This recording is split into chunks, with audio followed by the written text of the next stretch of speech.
All right, let's get started. Hello, everyone. First of all, thank you so much for staying until the last session of the Build conference. I suggest we should give a round of applause to ourselves to staying this late, okay? So my name is Ming Fei, and I work in Azure Media Services as a program manager.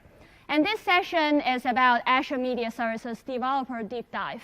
And we are going to talk a lot about how to build a media services solution. Of course, the evaluation. Remember to submit the eval. If you really like the session, do use the app and submit. If you really don't like the session, come and talk to me after the session. And this is today's agenda. First of all, we'll talk about what is Azure Media Services.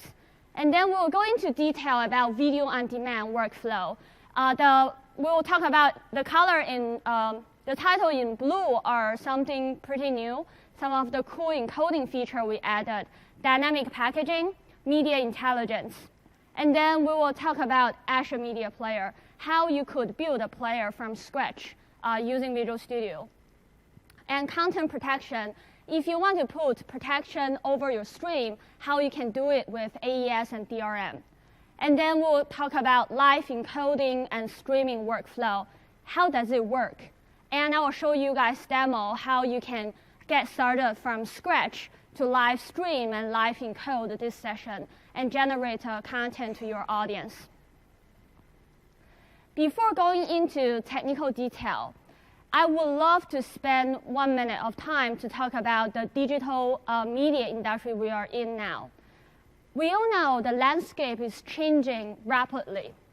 The only thing remaining unchanged is to provide compelling content to your audience.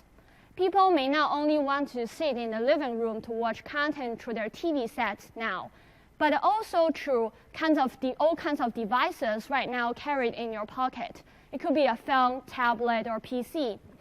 During keynote in day one, I believe HoloLens even give us a more challenging future that the TV set can be any size when you resizing it using HoloLens. However, being able to deliver such a complicated solution is never easy. Given the proliferation of devices per file, the fragmentation of streaming protocol, and all kinds of network conditions, 3G, 4G, Wi-Fi, being able to build such solution, it's not that easy for content provider, especially as Martin mentioned for live events. In order to deal with the peak traffic, you have to involve huge capital investments up front, and the event may not even be successful at the end.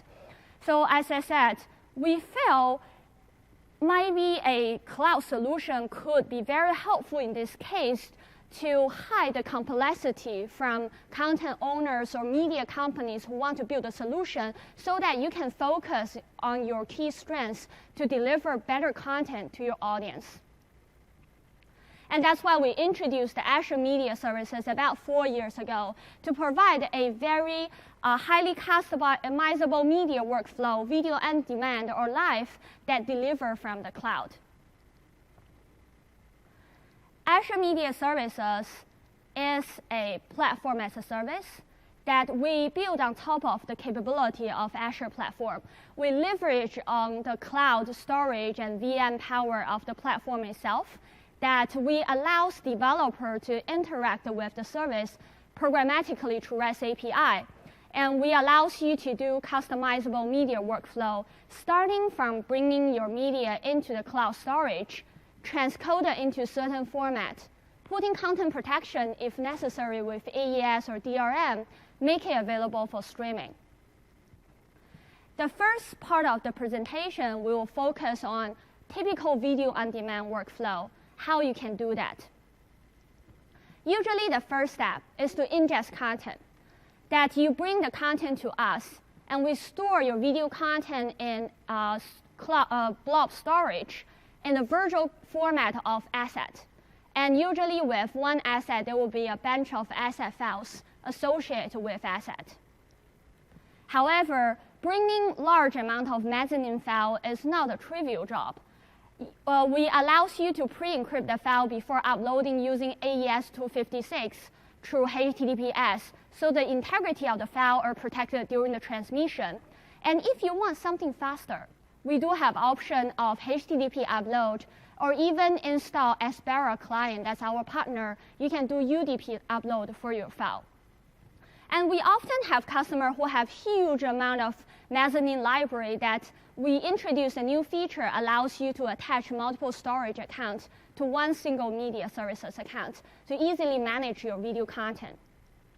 And the second step, once the file is in the system, we will allows you to command a encoder processor to do encoding job for you. And after the job is done, we put it back into Azure Blob storage.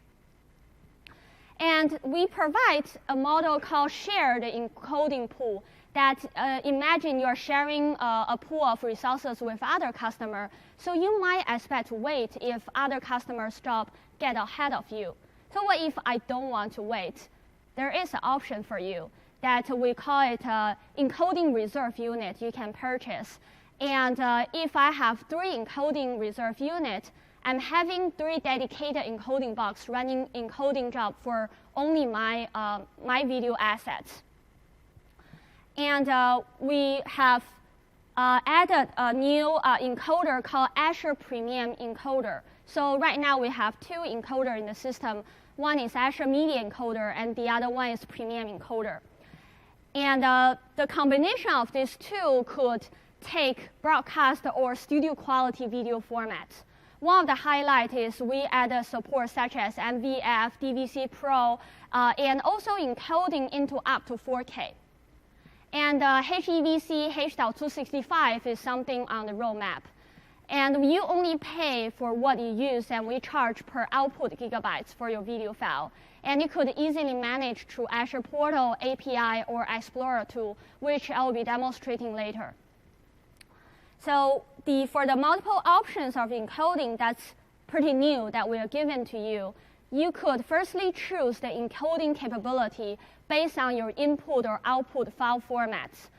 We have encoder, as I mentioned, and also Azure Premium Encoder, both starting at 1.99 per gigabyte. It's a waterfall price that the higher you go, the cheaper it gets.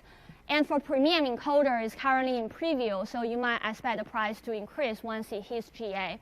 And it takes different encoding formats, which you can check on the reference on MSDN on exactly what it supports. And also you can choose your encoding reserve unit which controls how fast the encoder job is running. It started from a basic skill, which charged at $69 per month, up to premium skill that charge at $399 per month, which is a higher CPU capability machine, runs 4 to 5 faster than a basic skill. But of course, you can use shared pool that you don't pay anything, but you don't have a SLA on the job processing time. And after the file gets encoded, the last mile is to deliver it, that we provide a managed streaming service.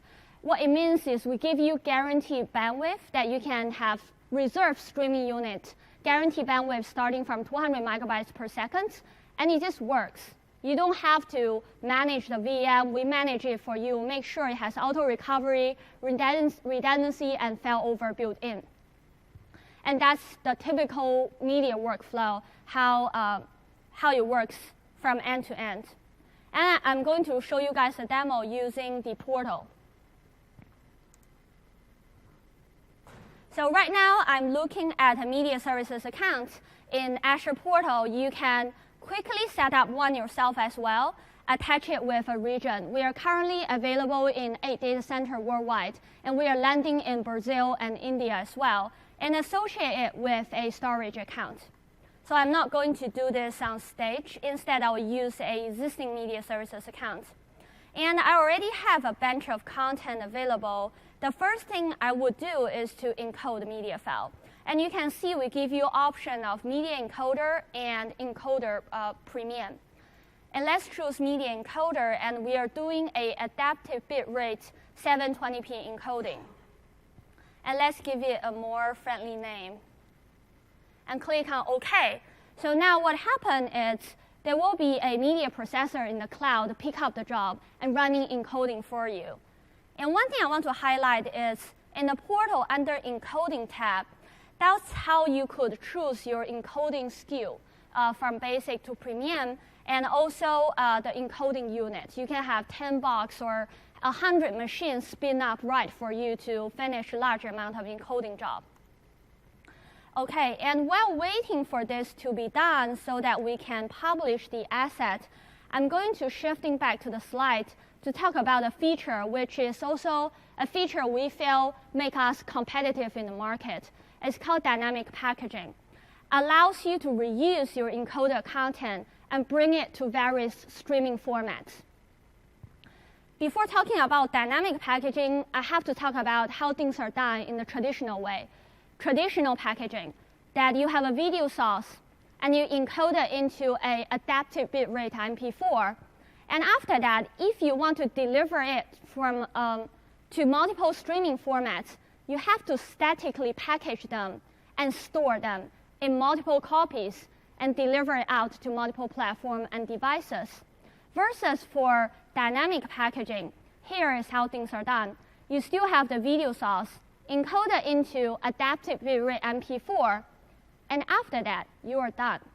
Our origin server could dynamically package the content as the streaming formats you want on the fly. We alter the container formats so that it could be used by multiple platforms and devices. And there are two benefits you get from dynamic packaging. The first one is you save the time to package the content. And secondly, is also the most importantly that you save a lot of storage. Because for the first one, you can see you are saving the file into multiple copies because of the container format's different. Versus for the second one, you only save your file once. And that's a great saving for a lot of media companies when you have tons of video assets. And I'm going to show you guys a demo on how to publish the file I was just encoded and also dynamically package and deliver it out using API. So we have Media Services REST API for all the platforms for you to interact with the service. And we also have .NET SDK, PHP, Java, Node.js to wrap around the functionality as well. And I'm going to show you guys a demo using .NET SDK.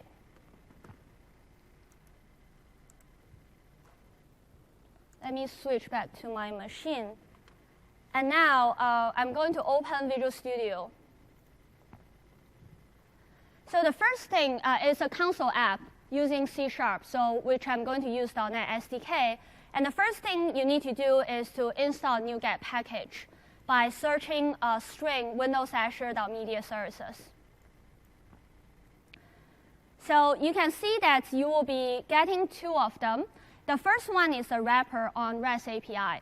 And .NET SDK extension is a community contribution to us that provides a lot of helper and utility method, which I highly recommend you to use to get your programming more efficient. And after that, the first thing I'm going to do is to make a connection to my media services. And the way to do it is to create a cloud media context by passing in account name and account key. Where to get account name and account key is from the portal in the dashboard. There is a manage key. That's how you grab the information. And after that, I'm just going to plug it in my program.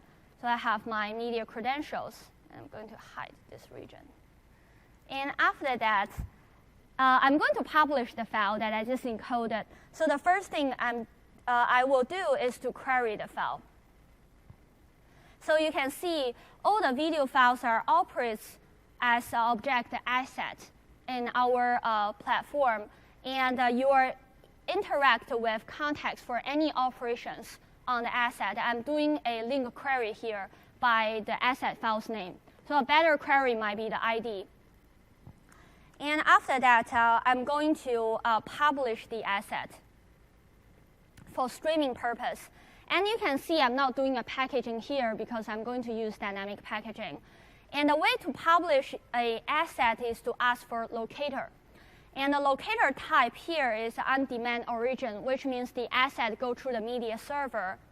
And I'm publishing this asset name, giving a permission of read and a time span of the duration of the URL, which is 1 year from now. And the last step is to ask for the URL, which is also a method provided in the extension. So based on this asset, I'm getting a smooth streaming URL, a HLS URL, and a embed URL. And those are just utility methods to get the file URL rights in the console. So I'll just hit on Start button.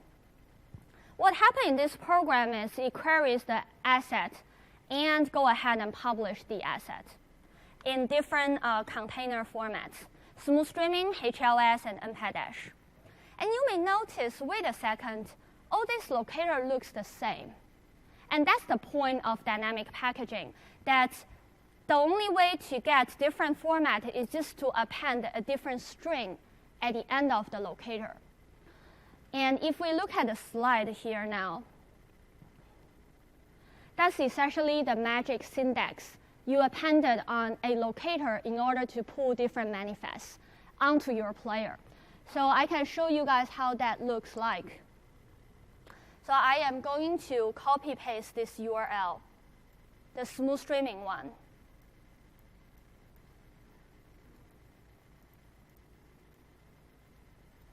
And I'm going to open IE, which show you guys how the video looks like. Okay, it's a pretty friendly version that you can see my video is multi-bit rate with all the video track. And I have 2 audio track here. And the magic thing is the same URL as I paste it here, I can append a string format equal to M3U8 AAPL and paste it in the browser. And you will see the same video now gets packaged in a different format. And that's a Apple playlist format with a appended string. And if you're a spec nerd like me, you might find it pretty cool. And now we finally get to see the video. Since it is already published through the API, you can see in the portal the file gets published. And that was a file I chose, which is my favorite part of Keynote Day 1. And I hope you enjoy. He should be able to take his entertainment with him anywhere and remain hands-free as he does it. Yeah, so all I need to say is follow me. Now wherever I go in my house, my entertainment tags along. Do you guys want that cool feature? At least I do. And I don't need to share my screen with anyone in the living room. And now the question comes that, well, you tell me about this magic player, the magic dynamic packaging, and I'm supposed to put smooth streaming into a PC-based web player and a HLS URL into an iPhone browser, for instance. So what if there is a player that could magically figure out which magic syntax to be put on different browser player and let the stream to be played on different browser? And that would be great. And that's something we just cooked up 2 weeks ago. It's called Azure Media Player. It is a free-to-use JavaScript-based player that could automatically detect the platform capability. Whether the platform is MSE-enabled, is it support Silverlight or Flash, it does all the fallback for you. And it defaults to open standard where possible and switch to different packaging depends on the platform. And it understands dynamic packaging, this feature from Azure Media Services. So this is what Azure Media Player composed of. First of all, we give you a unified CSS file to control the feel and look of the player. And we have a unified JavaScript API to control the functionality of the player, which composes 4 different video players. The first one is a Dash player that we wrote ourselves, utilize the MSE and EME API from HTML5 to play back Dash streaming, and a Flash player, a Silverlight player, and also native HTML5 video tag if the player doesn't even implement MSE or EME. And the JavaScript files functionality is to firstly detect the platform and device capability, okay? And you will choose the player based on the tag order you define. So by default, this is the tag order. We always prioritize standard, such as dash player. But of course, you can say, I just don't like Silverlight. I'm going to remove this from the tag order. Then Silverlight player will never show on your customer's browser. And it knows how to pick up write streaming URL from VAMs by appending the magic string, as I mentioned just now. And it could play back video on demand, live, and protected content to all the browsers and devices. Now I'm going to show you guys a demo how to build this from scratch. I am opening a Visual Studio now. You can do it anywhere. It can be a notepad. It's just a simple HTML5, HTML JavaScript file. And the first thing I'm going to do is to put in reference, which we host all the CSS file and JavaScript on the edge. So you don't have to install a reference library. You can just point into this one. And we have a library which shows you what's the latest version. So if I want to get 0.20 beta version, you probably don't want to at the moment. You can just change the version here. And even you can just type latest here, which will always grab the latest library we are available. And after that, I'm going to put in a code snippet for inserting a video, and which you can see this is a video tag with, you can put in the skin, like we provide the default skin, and also some of the style that you can choose as well. And after that, you define the width and height of the player. And data setup is something I put in specifically. So this can be hidden by default if you want to choose a default order, but you can definitely change them if you prefer Silverlight over Flash, for instance. You will always fall back onto Silverlight before Flash. And here is where you put in the video source. And that's where you should put in the smooth streaming URL. So I'm just pasting it from just now the video I published. And this simply says this URL is a smooth streaming file. And lastly, I'm going to put in a logging, which shows you guys that which technology my player is choosing now. So this is my player's technology, and also what kind of stream is going through my player. So you can get some of the logging information as well. And without further say, I'm going to launch the player in Chrome browser. And you can see that Chrome is pretty cool that it supports Dash. This is a Dash streaming player. And it picks up Dash stream as well. And you can see the player is doing the detection. And similarly, I'm going to open this player in Firefox. Is it choose default player? Never. OK. And I'm going to open the website in Firefox. So pop quiz. My Firefox doesn't support a Flash. And you know that Firefox hasn't fully implemented MSE yet. So based on the tag order, which player is going to show up in my Firefox? Anyone? Based on the tag order? Silverlight, yes. I heard. And hopefully a Silverlight will show up. And now you can tell the player really detect the capability of the device. And it fits in the Silverlight player here with a smooth streaming stream. OK. And if you guys think that's not cool enough, there's one more thing I want to show you guys, which I think is very cool. So remember the time, if you want to update your player, you might need to end up doing work on 4 copies of your other players, right? You do a change on HTML5, Silverlight, and a Flash. So the advantage of Azure Media Player is you change at only one place. So I'm going to remove autoplay from my player as a function. And I'm going to add a poster on my player. simple stuff. And I already have a poster image there called Future. And we are launching the player now. Let me do a refresh on my Chrome. And you can see a poster appear. And autoplay is removed because I removed that. And if I'm showing it on my Firefox browser, it's a Silverlight player. And you can see the control also changed on Silverlight. And you don't need to code in Silverlight because it's a unified JavaScript and CSS UI that controls all the underlying players. Isn't that cool? No?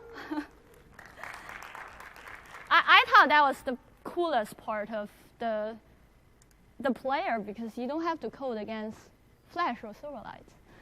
And I leave with you guys some of the documentation. It's well documented, all the APIs you can use.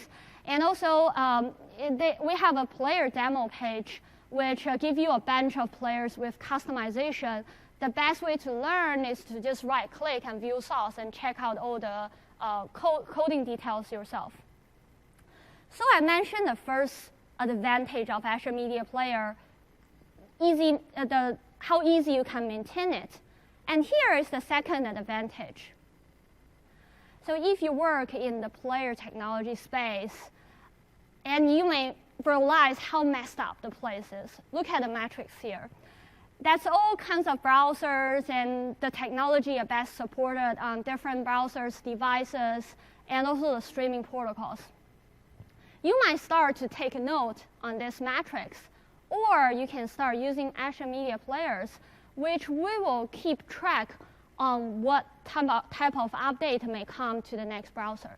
So let's say Safari tomorrow will say they are ditching HLS and supporting NPAD-, which probably will never happen. But for us, we will get to know that, and we will update Azure Media Player to fetch NPAD-, stream into a Safari. So you don't need to worry about all of this. And I will leave the slide with you, upcoming features. And there are two I want to highlight, which I think all of you guys care the most. One is analytics. You will get to know what your player are doing, what your customers are doing with the player, and also ads support. Easily to insert ads into the player. And that's two features that we are prioritized and also will be coming very soon. And after that, let's shift in the gear to talk about Azure Media Indexer. So we all know the search right now is pretty much optimized around text on the internet. If I want to search any information, I just search in text and you will get me articles in text as well.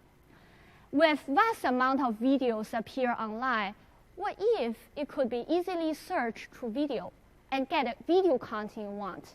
It's not that easy, right? Because the internet simply don't understand video that well. And that's why we have announced a new service called Azure Media Indexer, which on board Microsoft Research's years of research results on natural language processing, that we could be able to analyze the video track in your audio track in your video file and generate a time-aligned transcript for your video.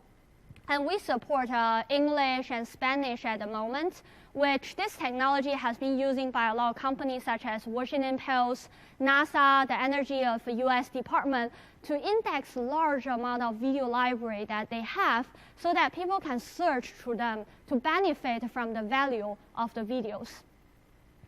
So let me show you guys how you can use Azure Media Indexer easily.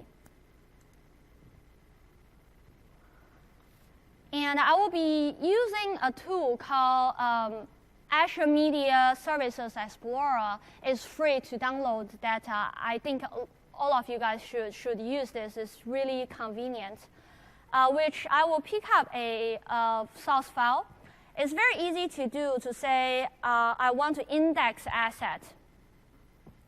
And you have given a choice of English or Spanish. We are onboarding more language here. And give it an asset title, and you can just kickstart the indexing job right away. So I'm not going to wait for this indexer job to finish because it takes some time. I want to show you guys what come out of indexer job. So this file, this index result I run before the event, and I can take a look at the information here. It is a container that contains a bunch of files. So one of them is a VTT file, and there is a TTML as well. So let's take a look at this VTT file. So I'm opening this file.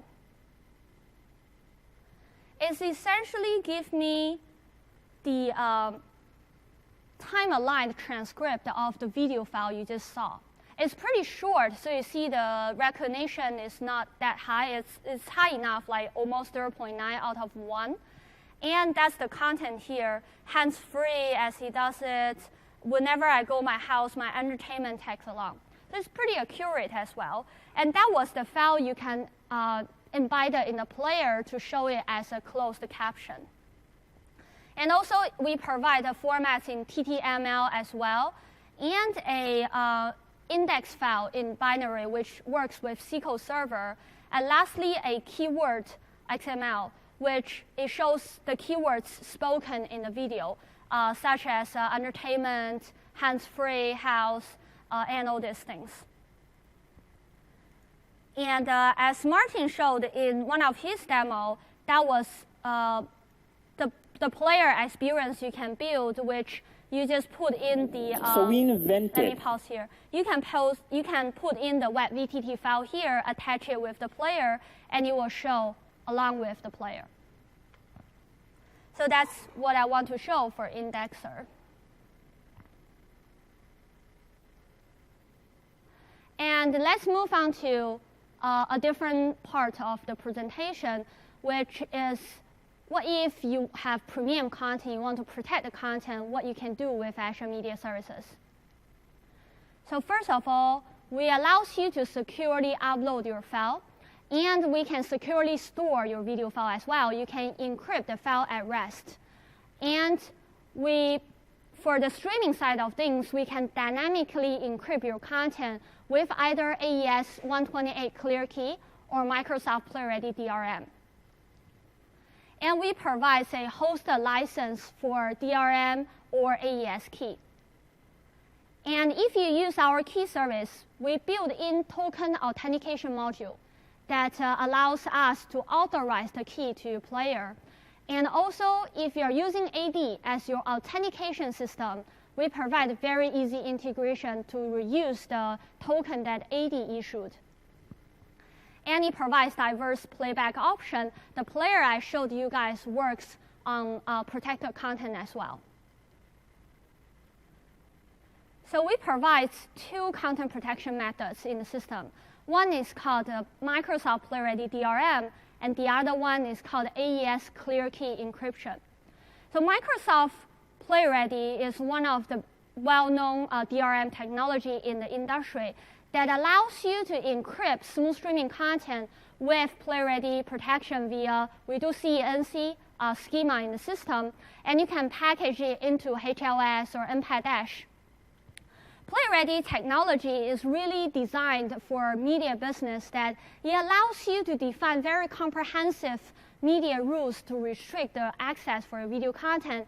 You can say the video can only be played back in the next 24 hours, or if my audience bought the content, they can only watch it on laptop but not streaming through HDMI. You can do such a grand restriction on your media content.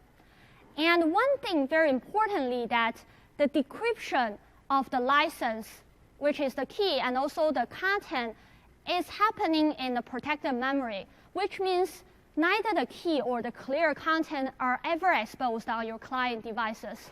Therefore, DRM technology is the ultimate prevention for piracy, which means once Game of Thrones leaked on BitTorrent, that's direct revenue loss on the studio. And that's why all the studios for premium content, they would require DRM protection. That's critical for the media business. Versus for AES Clear Key Encryption, it's a lighter encryption that we introduce. It still do over-the-wire communication that we do AES 128 for the encryption. However, the AES key is considered stored in clear on your client device. So you have to trust your client in order to use AES. One of the examples is I work in Microsoft, so according to Microsoft agreement, I'm not allowed to distribute my training video. Therefore, AES is probably a good solution for enterprise because you should trust your employee. And in that case, the video stream is actually protected over the wire from man-in-the-middle attack. So that's pretty efficient. In terms of how to choose each feature is really, at the end of the day, based on the needs of your business. And here is how we do dynamic encryption with AES and PlayReady. And as one of the very few providers in the industry that does this, you have a video content and store it with us and transcode it into adaptive bitrate MP4. And after that, you will define the following, which is on the asset, you tell us what type of key you want us to use to encrypt your content, and an authorization policy. How do you want us to authorize the key to your player? You can say, I want token authentication. If the player gives me the right token, then I will issue the key to the player. And also the PlayReady license template is also embedded in the authorization policy. And also you need to tell us which protocol you want us to apply the encryption upon. You can say I want to do AES with HLS protocol and do a PlayReady encryption on smooth streaming. You can define that in asset delivery policy. And after that, that's an old configuration. You're not doing any encryption yet. Our streaming endpoint will dynamically encrypt the stream and package it on the fly, deliver it to all the client and devices. After that, your client get the encrypted stream. You got to have the key to decrypt the stream, right? And that's usually happens you log in with your own authentication system. It can be a Netflix user's subscription database. And once the customer log in, they will get a token, which they could request license or key to us along with, and we will look at the token and say, okay, the token is correct. We'll give the player the key. And with the key, the player now can decrypt the content and play it back on the device. There are two things I want to mention. First of all, the encrypted content is delivered through HTTP so that you can attach a CDN in between of streaming endpoint and the device. It works fine because it's HTTP. And the key exchange happens on HTTPS, which is a secure communication channel, which means your key and the license will never get exposed over the wire. And one of the great things about dynamic encryption is, in the old days, if your key gets leaked, what are you going to do?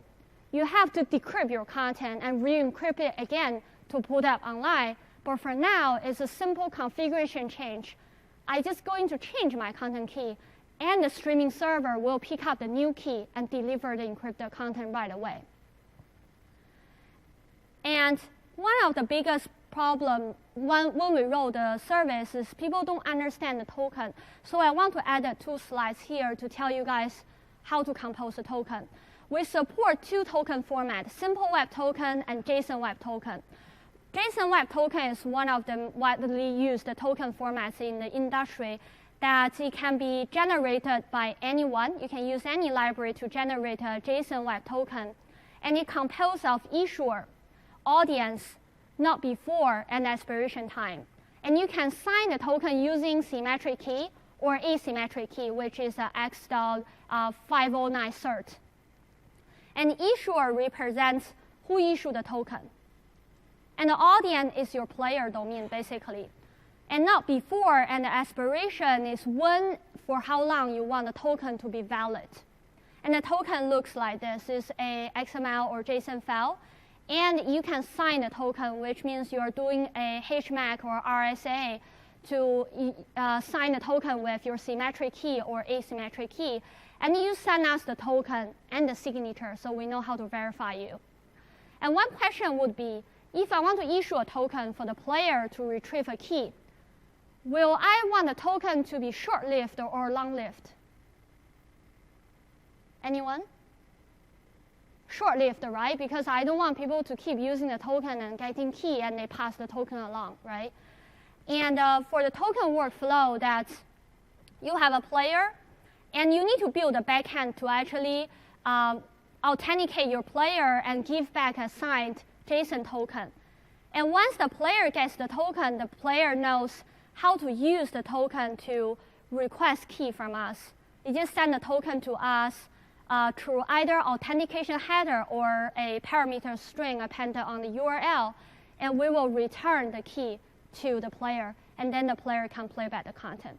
So let's go through a demo that if you guys get lost, you can try to understand it through the demo. And I hope I didn't lose all of you guys. So we'll use the Azure Media Services Explorer tool. The first thing you need to do is to unpublish the content. Reason being, once you attach a key to the player, it will be a new streaming locator generated because the cache is going to break anyway. So, and after that, you can say, I want to add the dynamic encryption and the key delivery policy for this asset. So we are going to launch this function, and I'm going to do a PlayReady common encryption. And I choose the delivery protocol that I want to enable the encryption. If I uncheck HLS, then HLS will be blocked for streaming a clear content. And click on Next, that it will ask you to either you can let us randomly generate a key for you, or you can give us a key by giving us key ID, content key, or key seed. And the next one is to configure token authentication, which we give you the option to do simple web token, JSON web token with symmetric key, and JSON web token with asymmetric key. So I'm going to do a symmetric key JSON web token and set a token property, issuer and audience. And after that, I'm giving the authorization policy and name. And here is where you can define the PlayReady template.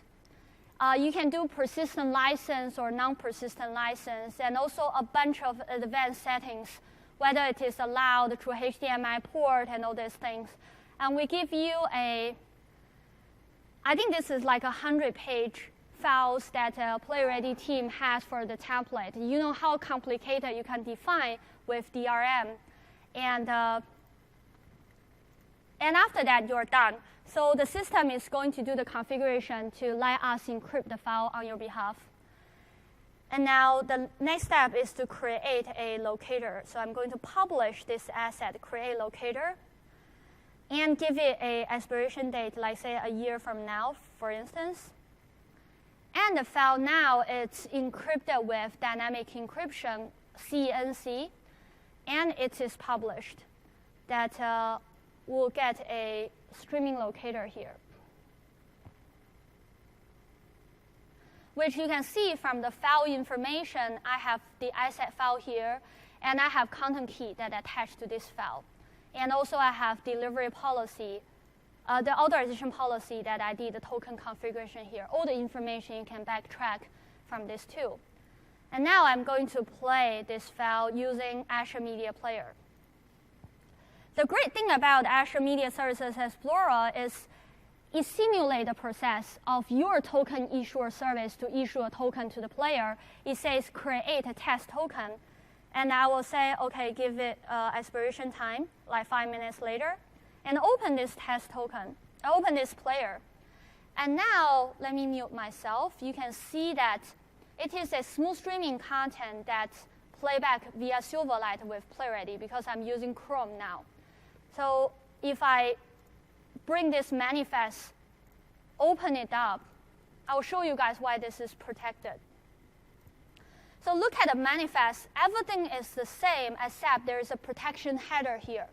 It's a base 64 encoded binary which can be read by the PlayReady SDK. It's a license URL if I decode it and with the license ID. That's how the license information gets carried in the manifest.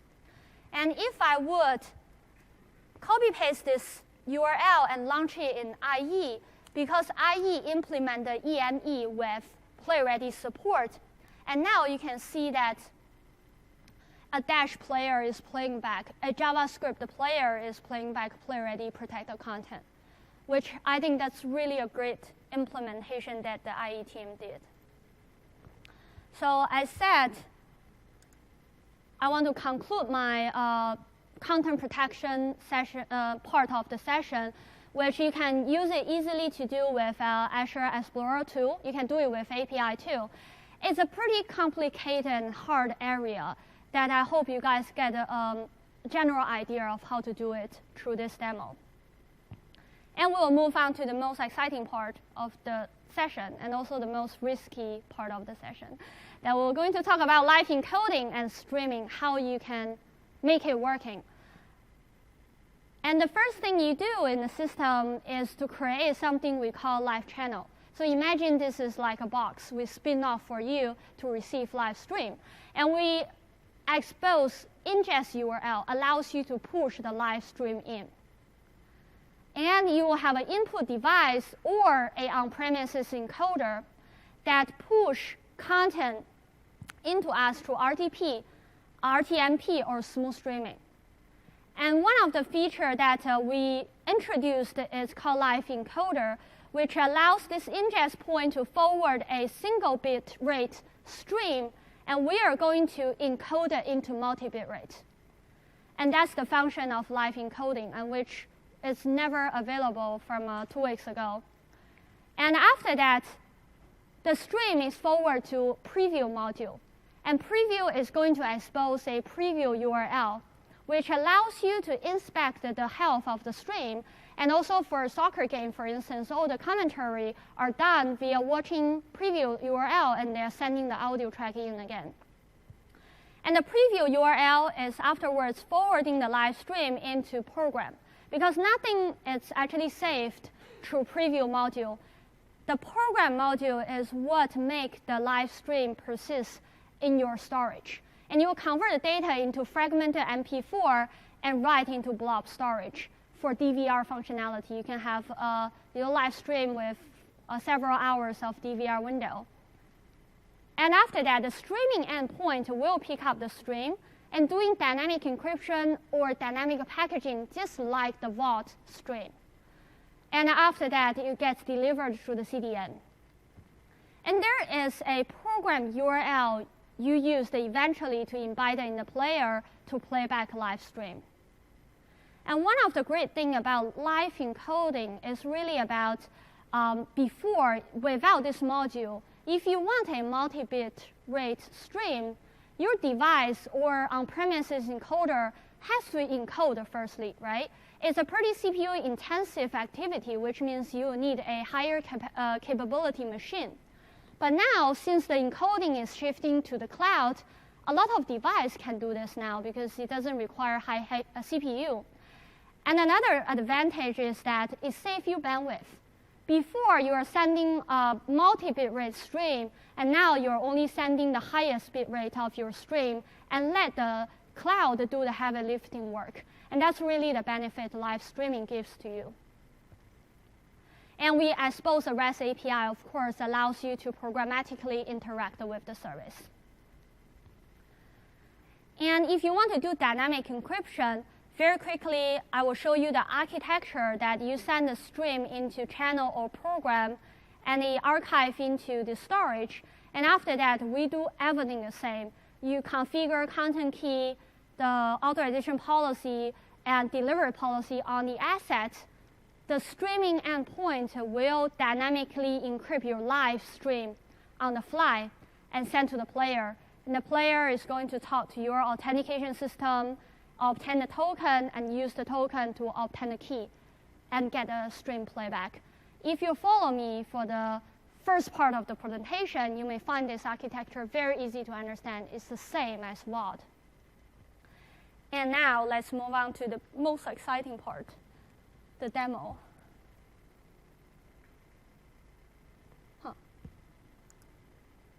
Okay, that is right. So firstly, let's navigate to Channel tab. We can add a new live channel, and let's say Test Channel. What a great name. And there is a new thing coming out called Encoding tab, and you can choose Standard. And after that, it allows you to choose ingest protocol, and let's choose RTMP for now. And it also has something new called add signaling. So I can say, yes, let me do add signaling. And I will show you guys what it does later in the demo. And I can choose a slate, which means we can send a slate into the stream and encode with this image. Let's say if there's a break time of the session, you can do that. And after that, it gives you an encoding preset for your live encoding. So for now, we do a default 720p encoding. You can see there are 7 layers here from a high profile to baseline, and with different bit rates. And of course, we will allow you to define your own encoding preset later when the service hits publicly available. And after that, I will set an ingest restriction. You can restrict it to your current IP and start the live channel now, okay? And the whole thing takes a few minutes, so I will use one which I pre-configured. It's a live encoding channel. And there are 2 ingest URL now. That's an improvement we just did last month. Because sometimes when the VM gets restarted, the ingest URL may get disconnected. And that's why we give you a backup URL, which you can also put into your encoder in case one failed, the other one can continually ingest stream. That's very, very useful for a lot of broadcasters. And I'm going to grab the input URL and starting a tool called Wirecast. This is one of our partner solutions, which could send a stream into the cloud. And I'm choosing Azure Media Services profile here, and click on OK, and paste in the ingest URL here. And I actually customized the profile a little bit, which I will show you guys, that we allow mean concept HL264. Someone asked for the golf line just now. It was a 60 frames as the key frames, and also time code every 30 frames. And after that, click on Save, and click on OK. And I'm going to live stream myself. Added a camera here. One thing I want to let you guys know is I'm actually encoding to only 1 bit rate, is 720p. Okay, I'm only sending a single bit rate stream, and click on Stream. So now the stream is sending over the wire, and you can see that I'm having a pretty high CPU. Oh, okay, it drops down. That's good. It's correlated to whether the demo will succeed. And then the stream is going through the live channel, and we can see it through the preview URL. And now, hopefully, this will get played. So this is a good sign because it's telling me my channel doesn't have enough data chunk yet. So we will start playing when you have like more than 10 data chunk. So I can start it again, and we should see the video shows up here. Okay, good, great. And my laptop is getting challenged by the bandwidth here because I'm uploading and downloading at the same time. And one of the magic things I want to show you guys is the preview URL if I open it up. Remember, I only encode my video into 720p. But if I open it up here, you see all the bitrate appear because the live encoding simply encode the file into multi-bit rate. And I think that's a great thing, that you're shifting that heavy lifting work into the cloud, and it's very useful. And after that, I'm going to go in and create a program to archive my live stream. And I can say this is a clear program with 4 hours DVR, and publish the program. So now the live stream will be writing into storage. And at the same time, I can say, I want another program. I want to encrypt the program so others don't see it. I can say I want an AES encryptor program. I can just do it right away. And another program spin off with encryption. And it's creating the program now. So now if I start this clear program,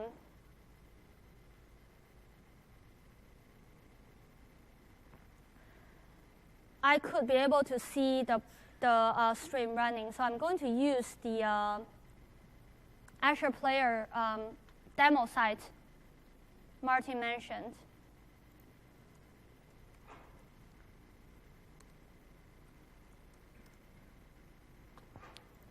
And now you can see the program is running. Please load the player. Oh, I can try it here as well. So that you should see the stream now is getting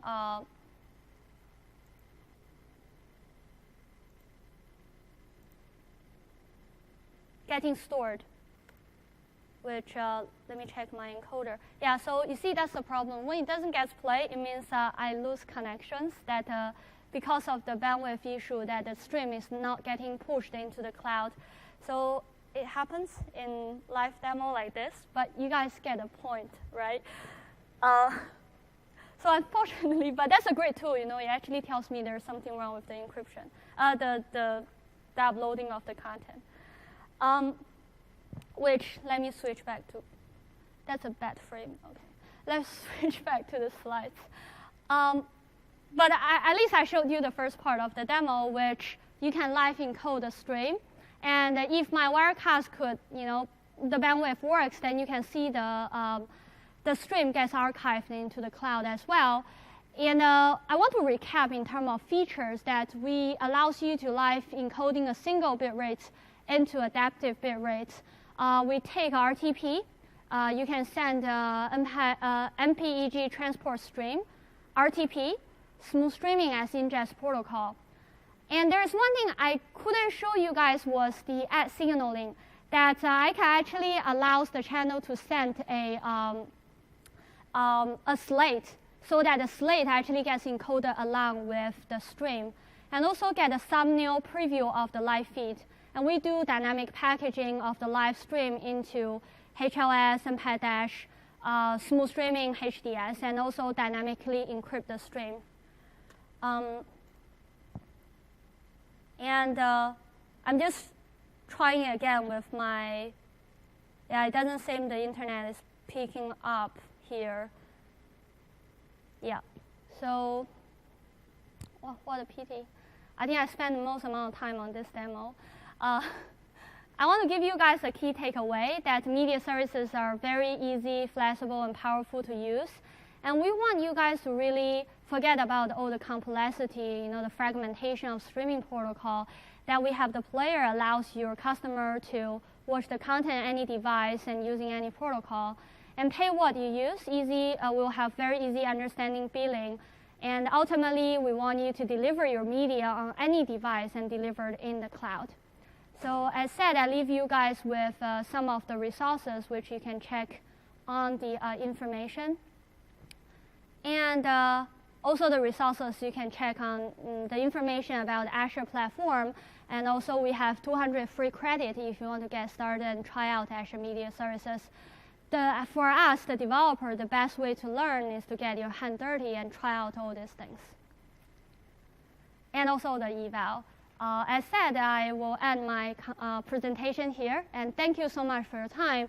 And I hope you had a great Build conference. Thank you.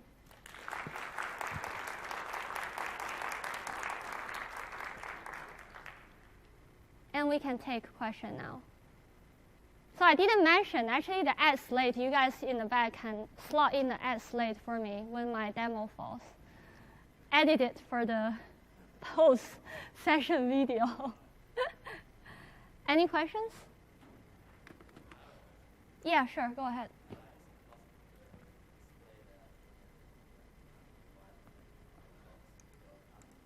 So that's a good question. For AES, the answer is yes. For HLS, it was natively supported on Android and iPhone. For PlayReady protected content, for Android and iOS, you will need to build the app using PlayReady client SDK, which is owned by the PlayReady team. There is no web player that can play PlayReady encrypted content on the player. AES, yes. AES was natively supported by HLS or Android. That if you want to build a native app, you can use iOS SDK. It just works from the SDK itself. And if you're using the web, the browser itself supports AES decryption. Yes, it was in the decryption. It happens within the browser implementation on the phone itself. Yeah, it was a supported encryption formats. Yeah, you don't need anything extra. And for Android, it's the same. Yeah.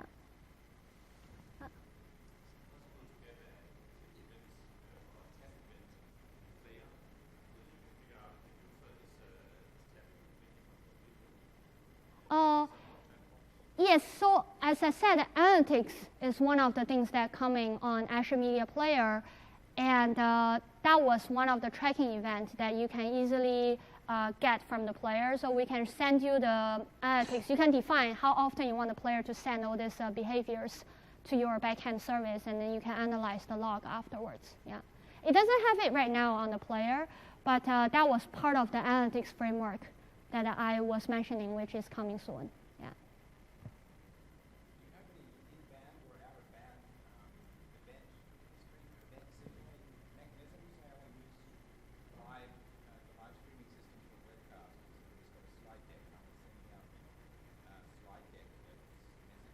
So for whoever stayed, actually, I want to try this. This might work. Which you see, I'm doing Q&A. I really hate this angle, but that's fine. You can insert, add, and slate. Okay.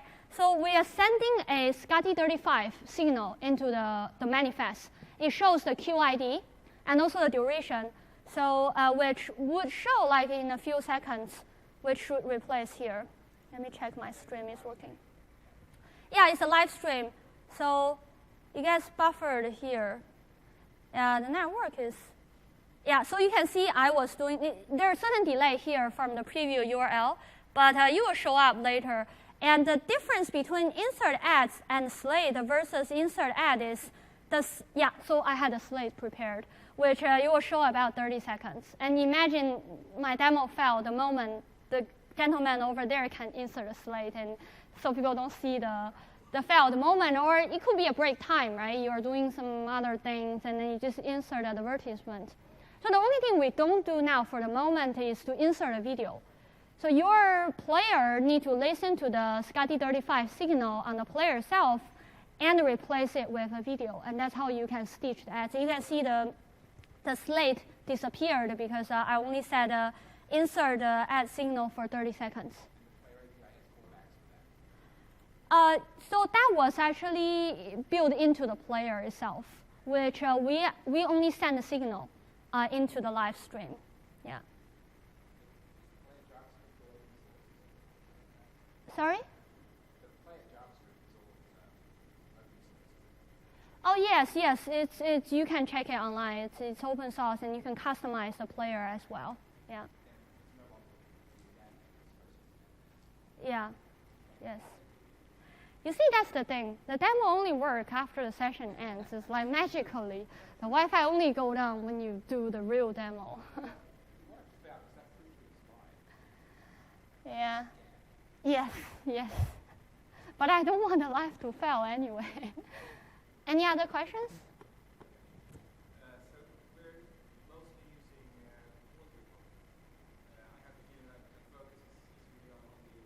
Yes. So we only support audio through Dash, which you only have a Dash streaming with the audio track, but we don't do audio streaming that much for the moment. We mainly focus on video, yeah. We do have a lot of customers that request audio, so we might add a capability later, yeah. Any other questions? Okay, cool. Thank you so much.